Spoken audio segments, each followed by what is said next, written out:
Hello,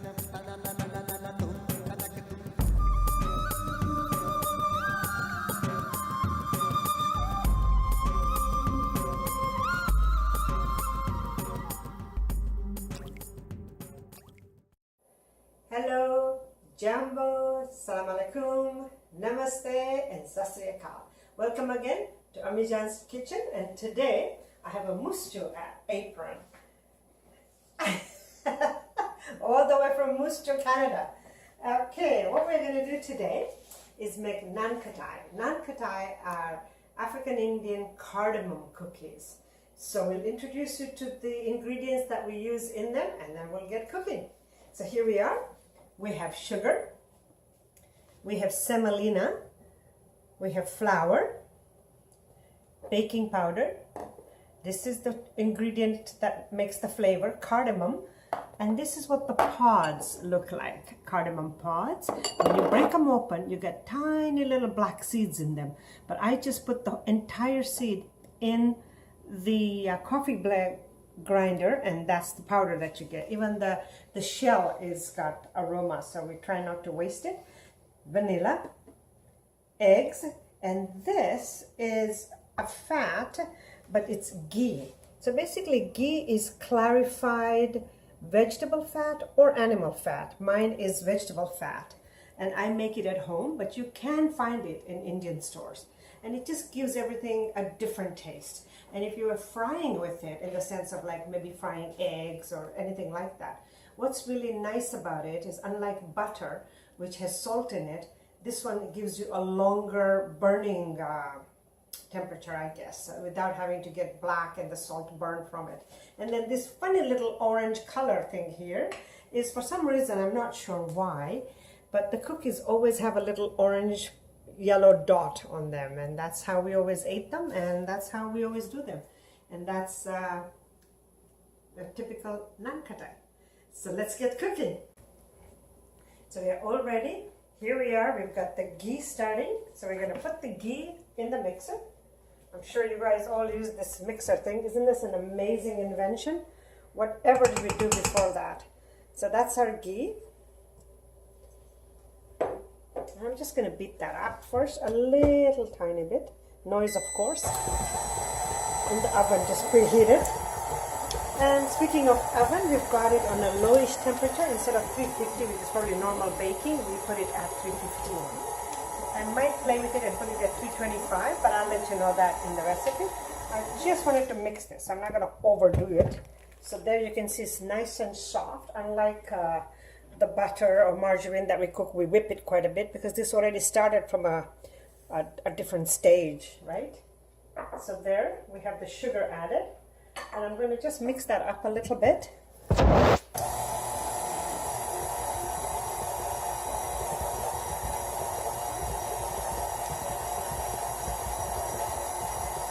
This one I'm going to beat it a little bit more because I want it to be softer. This is sort of the basis of getting that batter ready. And then we'll put the eggs. Traditionally, they put the eggs later, but I have switched it around because I think it just seems to make sense to put the wet ingredients and then the dry ingredients like we do with typical cookies. So I'm going to stop here, and you can look at the color. It's that nice, soft, light, buttery color. And then in go the eggs, the 2 eggs. Bring it down again, and let's just do this thing again.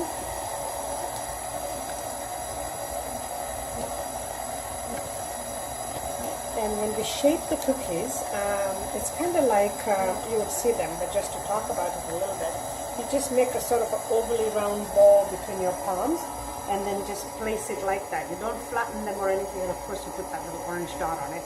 And typically they spread almost a third of its size, and the corners end up being slanted and crispy, and the center a little bit more chewy. That's the style of it.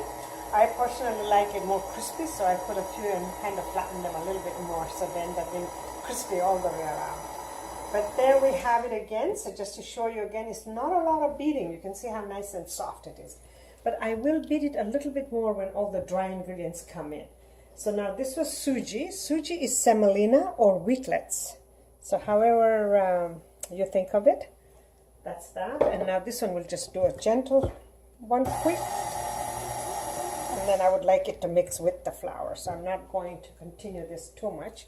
I'm going to add a little bit of the flour. We might have a little bit of a messy splash happening. I didn't mix the baking powder in with the flour because, like I said, traditionally they make it a little bit different. So I'm going to try and keep that. I put it separately. But you could mix it. I don't think it'll make that much of a difference. There's the Elaichi, the cardamom, just to show you. And then a drop of vanilla. So you might all have different vanilla. I use the vanilla bean paste. And that's really nice because I have friends that don't use alcohol, and then this way it becomes a guaranteed thing that I can give them cookies without having to worry that there's alcohol added to it. So just a little bit of that, and actually funnily enough the vanilla and the cardamom together complement each other, so it'll bring the flavor out. One complements the other, if you know what I mean. So now I'm going to lock it and give it a bit of a bigger whip. Okay, so here we are. You can see we've beaten it literally quite a bit. And the way to know that it's right is it shouldn't stick to your fingers, but at the same time it should be very soft and pliable. Okay, so basically this is done. This is so tricky to get out. Emma had to help me take it out. You need 3 hands for this. So here we are. There's our tray ready, and there's our lovely orange dot ready. So basically what I'm going to do is, you can get a little 1/4 cup measure, an 1/8 cup measure, or big spoon, whatever works for you. A spoon would be the most, sensible thing, really. So just, you could, even if it's a little bit too soft, you could leave it in the fridge for 5 or 10 minutes. Okay, so just a round ball like we were talking. I think that's too big. So round ball like we were talking, and then just gently depress it, but not too much. And don't go with the orange dot right away, because then your fingers will be orange and everything will turn orange, right? So just that. And if the orange thing is too unusual for you, for us it signifies that that's a Nankhatai. Obviously a good 1/2 inch apart or so. And then there you are. You don't want to do that extended dot. That was a bit. And like I said, it just, to us, it signifies that's Nankhatai, because that's what we grew up with. But you can change it up, not a problem. A little depressed. Kind of like you see those Christmas time ones, and you have a little maraschino cherry or something like that. You could do that as well. Like I said, the topping is entirely optional. So there we are. I'm going to finish the tray, put it in the oven, come back, and you'll see the end result, and we'll talk about the temperature too, or put that in the recipe for you. Hello again, here we are. Our Nankhatais are ready. We got a good 40 big sizes. You could make smaller ones. It all depends on what you want. And just bringing it in again, the yellow dot kind of spreads, and this is what it, for us traditionally, that's a Nankhatai. And just to give you an idea, nice golden brown, so light, so flaky, and crispy. You can just see how it's sticking to my fingers. Beautiful. So the center we were talking about will be a little bit chewy, and you can see how the edges will be nice and crispy. So there, enjoy them with a cup of chai with a little bit of spice in it. And that's Nankhatai today from Ammijaan's kitchen. Please try it, and remember to like and subscribe. Have a good day, and we'll see you again.